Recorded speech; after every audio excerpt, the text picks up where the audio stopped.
Thank you very much, Mr. Speaker.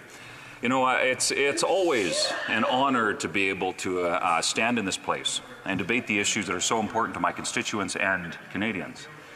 You know, it's interesting, though, how as we enter into debate on this subject, I have heard today and over the course of the last number of months an emphasis of a massive disconnect that exists. I've heard it in the previous members' speeches. I've been hearing it in questions and comments. I heard it at committee, and I did have the chance, although I'm not a regular member of the Public Safety Committee. I was in the previous Parliament, but not in this Parliament. I did have a chance to participate in some of those meetings. We are seeing a massive disconnect between rural and urban Canada. Now, there are many Liberals that would try to diminish that and use fanciful language to suggest that they somehow are listening to those voices and whatnot. But, Mr. Speaker, I can tell you very, very clearly that when I have canvassed and spoken with so many of my constituents, that they feel that they have been abandoned entirely by this Liberal government and their political and ideological agenda that is unfairly targeting them.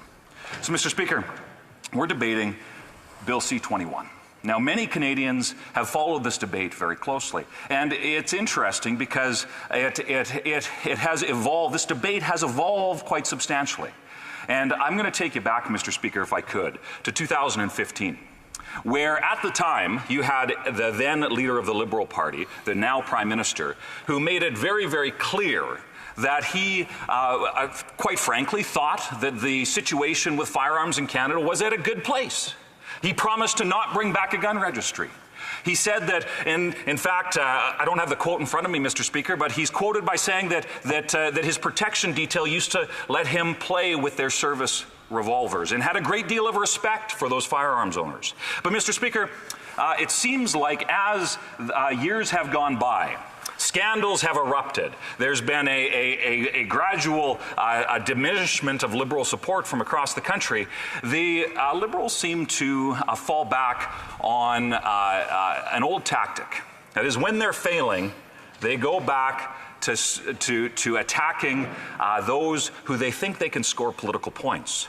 But, Mr. Speaker, I would suggest to you today that with the introduction and the amendments that were initially proposed, and now as the Liberals have rammed through this legislation that is supposed to be about firearms, and it's messaged in the guise of public safety, but it really is just an attack from a government that is floundering and needing to change the channel from their scandals, mismanagement, and where the country is at, because so many Canadians are suffering. So instead of dealing with the real issues that Canadians are suffering from, they are saying, well, look over here, let's simply go to something that we think we can score political points on. And, Mr. Speaker, that is cheap politics.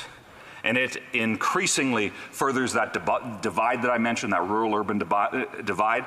But it also is, when you play those sorts of games, it doesn't actually create good public policy. And we have seen that so directly here. And what's ironic, Mr. Speaker, is that while we have a very large bill with a significant level of complexity, far more than I'd be able to fit in a 10-minute speech, we see that the Liberals, while talking about this being about Canadian safety, taking guns off the streets, they fail, absolutely fail, to acknowledge that the problem is not law-abiding firearms owners. The problem is not those who go through training and keep up their certification and their licensing and are legally allowed to own firearms in this country. Those individuals, the more than 2 million firearms owners, many of which I'm proud to represent, coming from a rural area, of which there's hunters and sport shooters and farmers. In fact, many farmers and ranchers, Mr. Speaker, and I'm not sure that the Liberals quite understand this,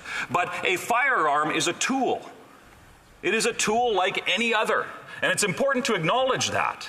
Yet you have them attacking these individuals with this gun confiscation regime, and they're saying that it's about public safety, when the reality is it does nothing. In fact, when I asked at committee whether or not some of the policies that had been brought in at a provincial level had resulted in any reductions in crimes, they couldn't answer those questions, Mr. Speaker. So I think that it is ironic and unfortunate that you see the politicization of this issue and 2.1 million Canadians that are being targeted for the cheap political points of a Prime Minister that is bogged down by scandal, corruption, and mismanagement, and when Canadians can hardly afford to put food on their table. So what do the Liberals do? Well, they go back to talking about guns. But I want to talk about specifically the public safety issue because, Mr. Speaker, that is a huge issue. We've seen a massive increase in violent crime. We have seen a massive increase in the illegal use of firearms. Yet, Mr. Speaker, we see how instead of the Liberals addressing the real root of the problem, smuggled guns, violent criminal behavior, a broken bail system, Mr. Speaker, we see that instead of doing the hard work that is required to deal with that, well, let's just go after the easy target, law-abiding firearms owners. And, Mr. Speaker, the unfortunate reality is that there are Canadians that are dying as a result of the violent crime. There are Canadians that, there are victims, and it is because of a soft-on-crime agenda that they refuse to acknowledge as part of the problem. And, Mr. Speaker, my constituents are sick and tired of it. They see how damaging the soft-on-crime agenda is to the public safety of our entire country, rural, urban, and everywhere in between. But instead of doing anything about it, the Liberals say, well, it's those who are trained, vetted, and every single day have a check ran against them in the police system to ensure that they continue to be allowed to own those firearms. And, Mr. Speaker, the facts are that law-abiding firearms owners are some of the least likely individuals in this country to be able to commit a crime. And members from the Liberal Party talk about not wanting to import American-style politics into the debate. Well, Mr. Speaker, it is that party that is playing those sorts of divisive games and trying to throw 2.1 million Canadians under the bus so they can score a few points. And, Mr. Speaker, further to that point, it was not Conservatives who had a former presidential candidate come and speak at their party convention. It was those Liberals. And I would simply ask the question that as they're spouting off rhetoric about firearms, do they agree with Hillary Clinton's position on the Second Amendment? Because she's pretty pro-gun compared to some of the things that they're saying. So, Mr. Speaker, the hypocrisy is rich. And the consequence is that their dividing for political gain is putting many of my constituents in an untenable position. Because I have many constituents that are proud of that rural heritage, that sporting heritage, that conservation heritage. And I don't have time to get into the conservation aspect of hunting and how important that is for wildlife management across this country. But, Mr. Speaker, we see how the Liberals are throwing that all away. And I would just note, and I made this point in committee yesterday, you see a virtual ban on handguns. You see so many firearms, including hunting rifles, that will be confiscated. You see that they've devastated many small business owners across the country, those who would own gun shops and sporting goods stores. So, Mr. Speaker, the Liberals are pretty quick to accuse regular law-abiding Canadians of all the worst possible things.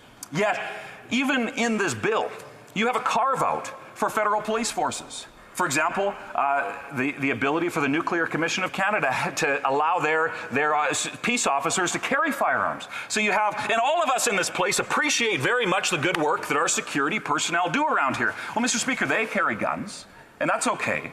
We have police forces, the RCMP and municipal police forces, provincial police forces, that they all carry guns, and that's okay. Yet those Liberals are saying that they want the protection, but they don't trust Canadians. That's what they're saying. Yeah, and literally. As I come down to the last minute of my speech, Mr. Speaker, we have here a massive disconnect between the way that one would actually solve concerns related to public safety versus how the Liberals are simply taking an easy path and playing cheap politics and targeting so many of my constituents. So, Mr. Speaker, I would suggest this. There is a clear difference in the way that we would approach issues of public safety in this country. You have a political party that will go after those who don't commit the crimes and let those who do back out on the streets with a weak bail system and parole system that is literally seeing people killed. And that's not an exaggeration, Mr. Speaker. Whereas, what's the Conservative plan? We hear often from the Liberals that Conservatives, they want to hear the Conservative plan. So let me give you a little bit of what that looks like. We'll stop going after those who are least likely to commit the crimes, and we will put the violent repeat offenders behind bars where they belong and ensure that a true balance is met so that Canadians can trust the fact that they are not being targeted simply because they go through the process and are trusted to own a firearm versus those who are not. Yeah, for real.